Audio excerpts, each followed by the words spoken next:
Hi bank, I'm here to pay my monthly credit card bill. Oh, no worries, Jonathan. Your due date isn't for another 24 days. You can just pay me then. I could, but isn't it right if I pay on this particular date, I could potentially boost my credit score? Yes, let me guess. You learned this one from me, John, for all of the daily credit tips as well as finance tips. Welcome back to the channel, folks. For those of you that are returning viewers, you all know we talk about everything from free food at Chipotle to buying your first rental property and everything in between. And in today's particular video, we are talking about the single best day to pay your credit card bill that could potentially boost your credit score. Ooh, is it paying on Sunday? No. Huh. Then it must be Wednesday. Not that. Fridays. None of those. The date is the statement close date or closing date, and that's what we're gonna talk about in this video. It's gonna break down into two sections. Section 1, we're gonna talk about all the factors of a credit score and how to get that perfect 850. In section 2, we're going to talk about this particular special date that has helped me boost my credit score by 30 points. If that sounds like a plan, sit down, pop a squat, tap the thumb icon, you know what to do. We're gonna dive right in. Section 1, credit score overview. For those of you who don't know, your credit score has 5 key components. We're gonna quickly walk through all 5 and I'm gonna teach you exactly what you need to do to optimize them so that you can be on your path to a perfect 850. So the first component and the heaviest weighted is on-time payments. This accounts for 35% of your credit score. And as the name would imply, it is all about making payments on time. That's it, there's nothing else to it. Every single time you're getting your credit card bill, making sure that you're paying your statements on time. Every single time you get a mortgage, make sure you're paying it on time. And if you do that, you'll be rewarded. Though quick caveat, if you miss your due date, it's not the end of the world. In fact, you have until 30 days before the credit card companies tell the bureaus that you're late. However, if you do miss your due date, you're gonna be assessed a late fee, so don't miss the due date. But if you're a day or two behind, it's not going to be the end of the world, just pay it off as soon as you can. Second component is credit utilization, and this accounts for 30% of your credit score. Credit utilization is simply how much of your credit are you actually using. As an example, let's say you get a credit card, you've got a $10,000 credit limit. Let's say you go buy some items and you charge $5,000 of a balance onto the $10,000 credit limit. That would mean that your credit utilization is 50%. Now, the general rule of thumb is to keep that utilization under 30%. I recommend keeping it under 10%. If you start going over, you're actually going to get dinged because it's showing creditors, wow, John's using a lot of his available credit. That seems really risky to us, so we're going to ding him. And this is the section we're gonna focus on a little later when we talk about the best date to pay your credit card bill. The third component is your average length of credit history, and that accounts for 15% of your credit score. This basically looks at how old is your oldest account and what is the average length per individual account on your credit profile. The most important thing to keep in mind here is do not close your very first card. Ever, if you can avoid it. Now, if it's a terrible card, we can talk about it, but for the most part, don't close that very first card. The other thing though is you actually can continue to close cards you get subsequent to that. A lot of people think don't ever close a card, it'll impact your average length of credit history. But the fact is, if you close a credit card that's in good standing, you paid it off completely, it will continue to age on your credit profile for 10 years, giving you that positive boost. The fourth component is credit mix, and that accounts for 10% of your overall credit score. This is just looking at if you have different types of credit accounts. So a credit card, an auto loan, a home loan. Basically, a credit card is a revolving-based credit, whereas a home loan or an auto loan is an installment-based credit.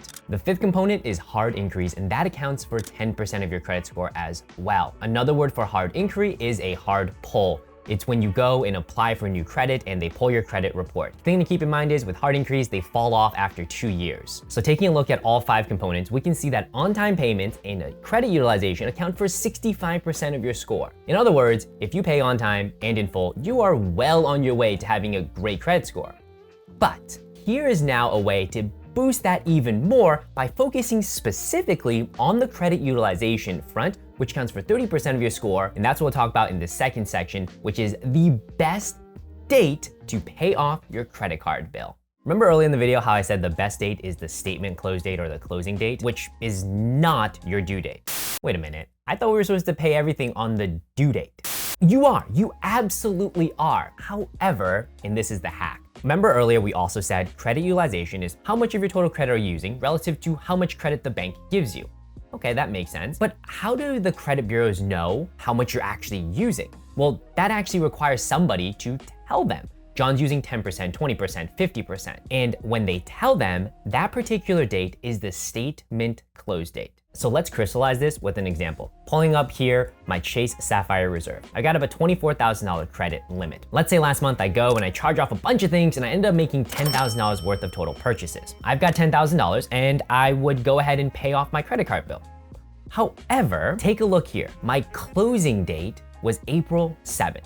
Which means on April 7th, Chase takes a screenshot and sends it off to the credit bureau saying John has used $10,000 of his $24,000 credit limit, which is about 42% or so. You might be thinking, well, what's the big deal? On the due date, I'm just gonna go ahead and pay it off, which I absolutely am. But you see, my due date isn't until the 4th of May. So from April 7th to May 4th, the credit bureaus are saying, wow, John's using 42% of his credit.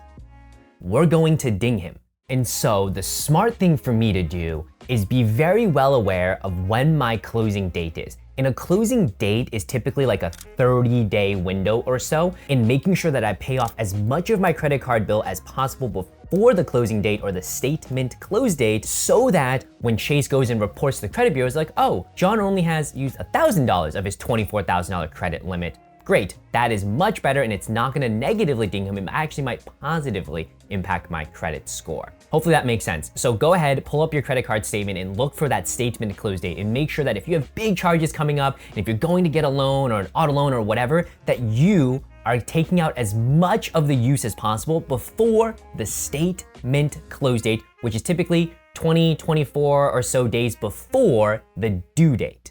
And on the left here is actually an example of this scenario playing out. So at the end of last year, I was charging off about $7,000 against my Sapphire Reserve, which actually shouldn't have been that big of a deal, but it dropped me by 30 points. The reason I say it shouldn't have been a big deal is because it was only 30% utilization. But regardless, this showed me that, hey, listen, you actually have a huge charge, this is what's pulling you down. And then on this side right here, I ended up paying it off and look at that, boom, came right back up. So that is an example of how credit utilization can really pull you down or pull you right back up. And the best way for us to control that is making sure that if we have massive charges coming up and that we have the cash for it, to not wait until the due date, but pay off before the statement close date. To close it out, some of y'all might still be thinking, well, I want to pay on my due date because of the way my paychecks are coming in. Is it a big deal if I wait till my due date? I don't care for the flux of my credit score. Then I say, absolutely, no problem. You can pay off on the due date. You're not gonna have to pay more interest. That's totally fine. But I'm saying for those who are like, oh, I get a 20 to 30 point swing in my credit score and I'm going for a home loan and this might make or break it, then I say, pay your credit card bills before the statement close date to keep the utilization low so that you could potentially positively boost your credit score a little bit before you go for that loan. Now, folks, if you have any comments, questions, drop them down below, and I will catch you all next video. Peace.